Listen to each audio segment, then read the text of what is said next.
23-year-old Javier McGhee has sentenced to 50 years in prison for the shooting death of 27-year-old Trayshawn Morris today. McGhee was found guilty of shooting and killing Morris at Lexington Hills Apartments by a jury in May. In March of 2024, McGhee shot Morris in the chest after the victim came to his apartment, asking McGhee to stop texting him.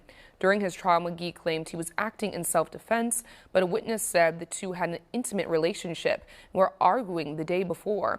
Police found no evidence of forced entry. An expert determined Morris was far away from McGhee when he was shot. McGhee must serve 100% of his sentence.